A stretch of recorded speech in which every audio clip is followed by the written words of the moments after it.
We're in Botswana on the Mashatu Game Reserve, and it is beautiful out here. All week long we've been out taking pictures of elephants, giraffes, and just really anything else we can find. Saw a leopard yesterday, which was awesome. We're giving the Canon R5 mirrorless camera a run for its money on this shoot, and it's held up great. And whether you shoot Canon, Nikon, or Sony, it really doesn't matter, whatever mirrorless camera. The cool thing about mirrorless cameras is they have built-in features that makes wildlife photography a lot easier. And in this video, I'm going to show you my 3 favorite features that I use for wildlife photography. The first feature I really love is exposure simulation.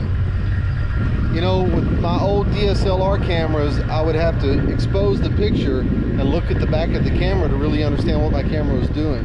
And make no mistake about it, these cameras are amazing, but they can't always get the exposure right, especially when it comes to outdoor photography. If you've got a scene that has a dark background or a bright background, more often than not, the camera's not going to be able to get that exposure right.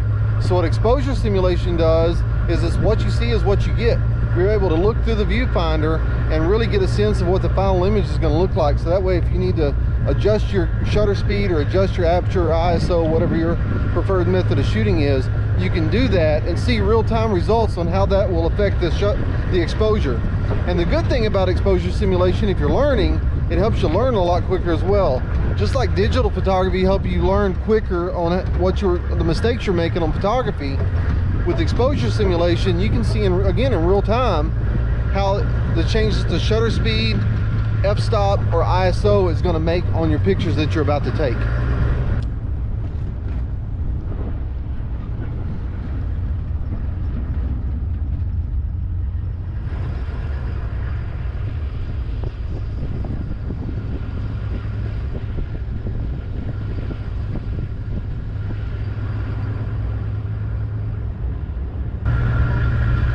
The next feature I really love is the silent shutter.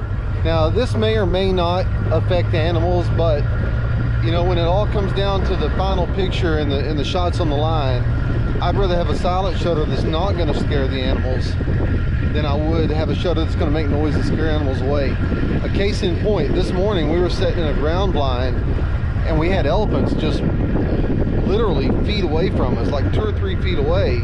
And they didn't get spooked by it, but a lot of the plains game that was out there did get spooked pretty easy.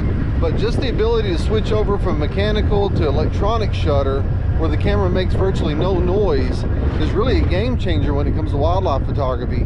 It helps the animals become more comfortable, it helps them calm down, and when they calm down, they act more natural, and when they act more natural, you get more dynamic shot, or when they act more natural, your shots are a lot more dynamic.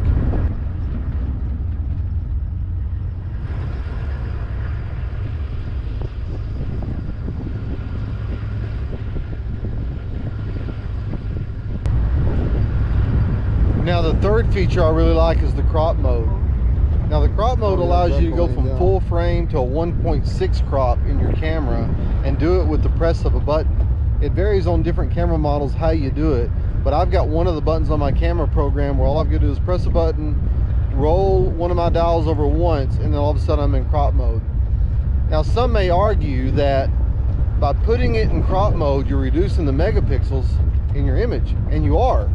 Because when you crop a picture in post-processing, you're reducing the megapixels in your image, because megapixels are like an area measurement. It's length times width, and so anytime you crop, you reduce the megapixels. So by using the crop mode in my camera, it's just saving me a step later on in post-processing, and it's giving me a real-time view of the animal being a little bit closer, which helps me compose better. Really, my goal is to do as much as I can in camera so I don't have to post-process that much when I get back to the computer, and the crop mode goes a long way in doing that. So you should really try the crop mode when it comes to wildlife photography. Check your manual, it'll tell you how to set it. Check your manual even further and tell you how to program a button to be able to get into that setting quicker, like I do, and you'll be glad you used it.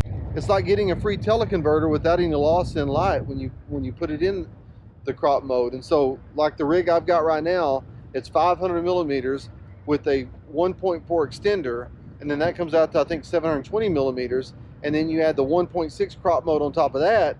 I think that's about 1080 millimeter effective range that you're using, and it makes a huge difference, especially when you're shooting birds, if you use that crop mode in your camera. So I love it. Now I would advise you to try it as well. So those are my 3 top features, but what are yours? I'd love to hear your thoughts. I'm not married to mine, but those are the 3 features I like using the best. So if you've got more that you'd like to add to this conversation, feel free to leave them in the comments below. And while you're at it, subscribe to my channel. It sure helps me a lot. I hope you enjoy these videos, and I will see you next time.